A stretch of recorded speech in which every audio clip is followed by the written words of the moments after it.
Welcome to Midnight Murmur. Here, the night comes alive with chilling tales and spine-tingling stories. If you crave the thrill of the unknown and the eerie whisper of the supernatural, you've found your new haunt. Join us as we dive into the darkest corners of the human mind, unraveling short horror stories that will keep you up at night. Hit that subscribe button, turn off the lights, and let the murmur begin. The Mirror. In a small, quiet town, there was an antique shop known for its curious and sometimes eerie collection of artifacts. The shopkeeper, an old man named Mr. Whitaker, was known for his mysterious ways and his stories of the supernatural. Among his most prized possessions was a large, ornate mirror that he kept covered at all times. The mirror had a dark history. It was said to have been owned by a wealthy family who had all perished under strange circumstances. The mirror was the only thing left untouched by the fire that had consumed their mansion. Mr. Whitaker claimed that the mirror was cursed, that it held the souls of the damned, and that anyone who looked into it would be haunted by their own darkest fears. Despite the warnings, a young woman named Emily was drawn to the mirror.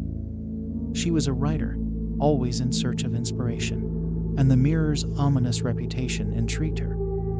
She persuaded Mr. Whitaker to let her study it, convinced that the stories were just superstition. One stormy evening, Emily sat alone in the shop, the mirror uncovered before her. She stared into its depths, expecting to see her own reflection. But the glass remained dark, reflecting nothing but shadows. As she leaned closer, she saw movement within the mirror, faint shapes and figures shifting in the darkness.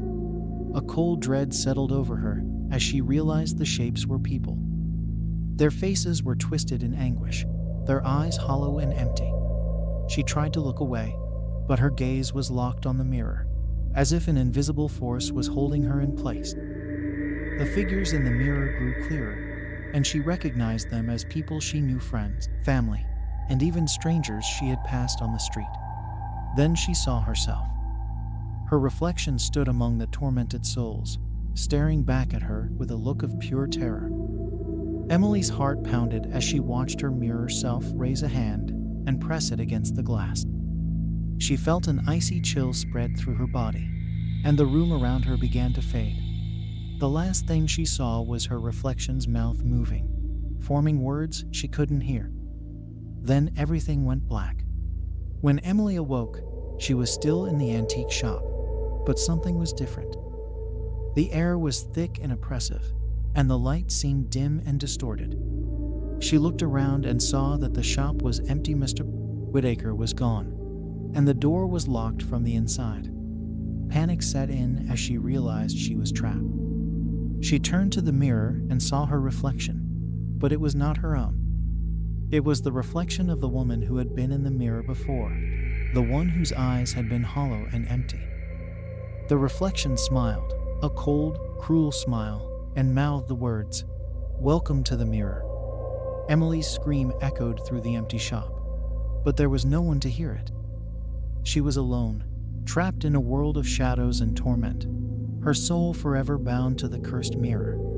Days later, Mr. Whitaker returned to his shop, finding it as he had left it. The mirror was covered, and everything was in its place.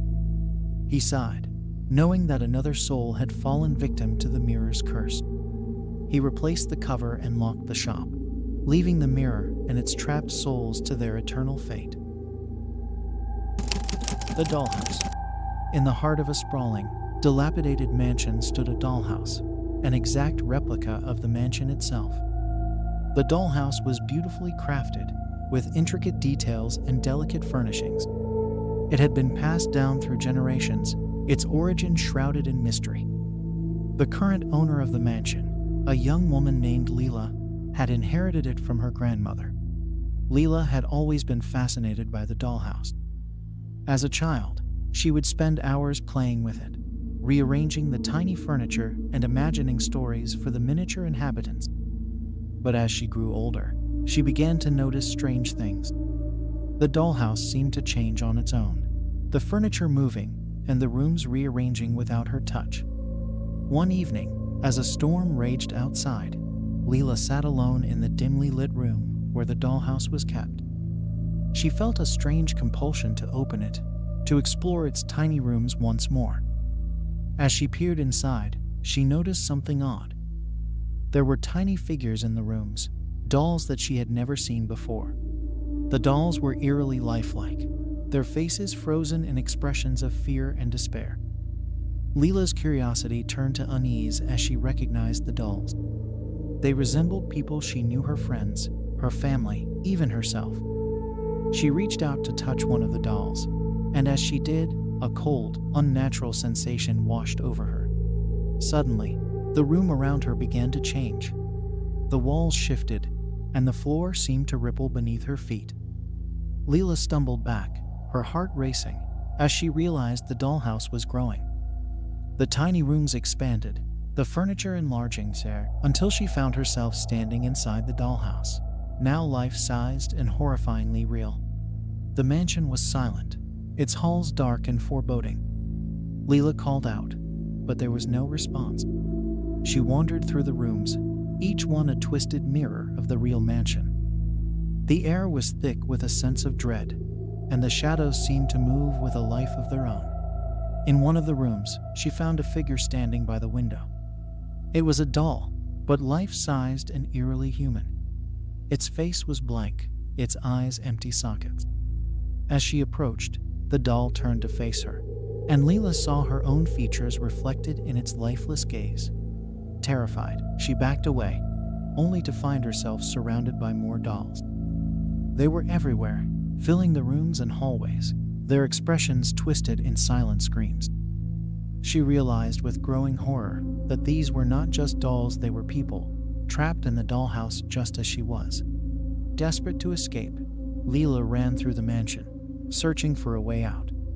She found a door at the end of a long, dark hallway. As she reached for the handle, a cold hand gripped her shoulder.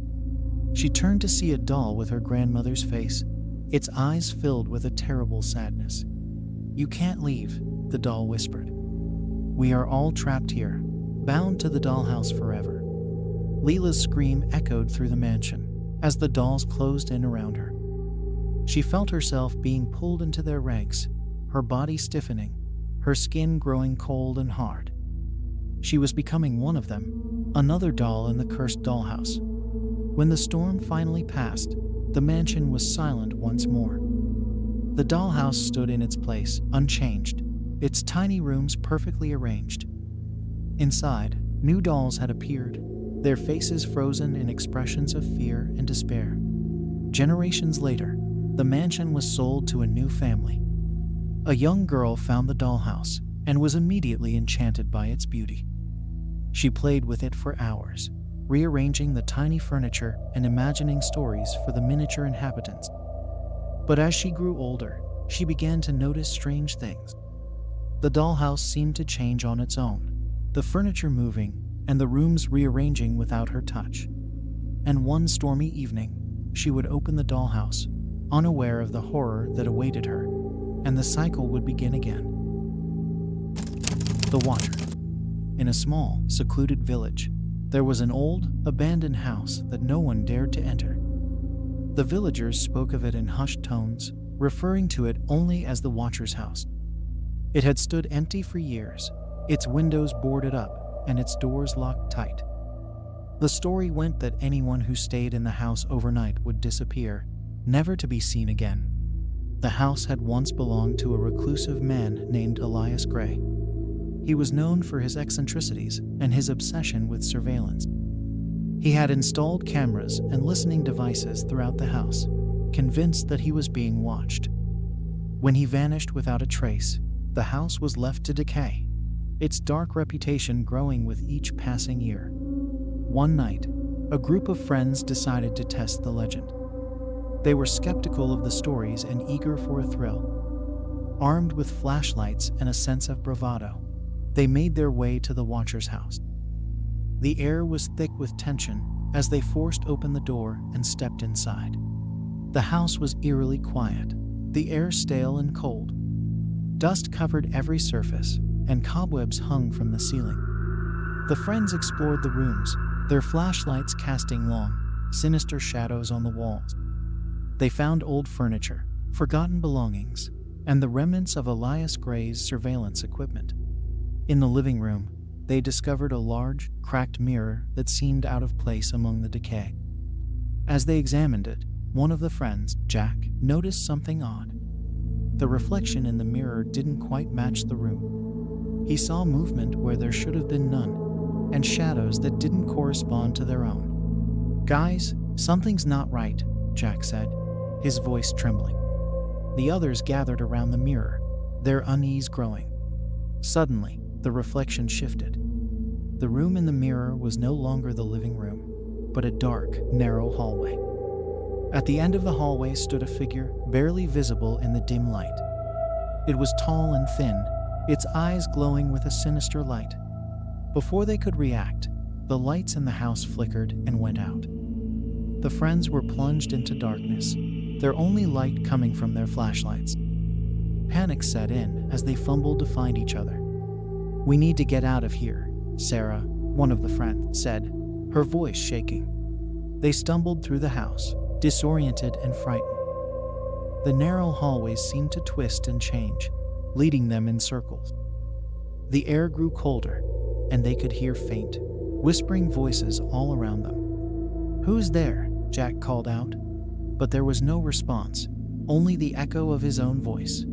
As they turned a corner, they found themselves back in the living room, the mirror looming before them. The reflection showed the dark hallway again, but this time the figure was closer, its eyes fixed on them. The friends felt a chill run down their spines as the figure raised a hand and pointed directly at them. "We need to break the mirror," Jack said, desperation in his voice.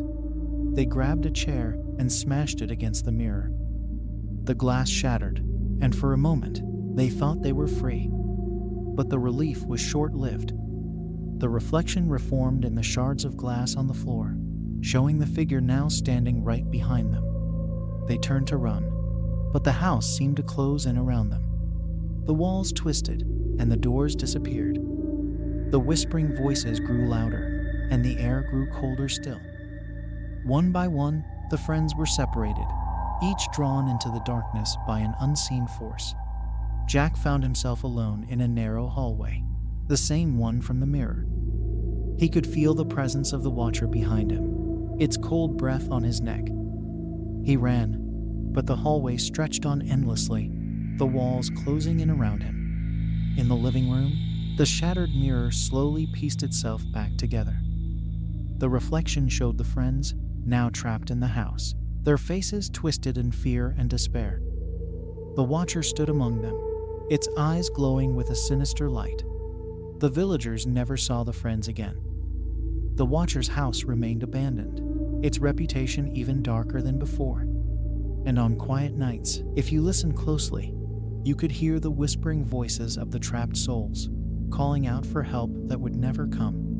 The house stood as a chilling reminder of the horrors within, its windows boarded up and its doors locked tight. But sometimes, a flicker of light could be seen from the cracked mirror, a sign that the Watcher was still there, waiting for its next victims. Thanks for listening. Don't forget to like and subscribe for more chilling content.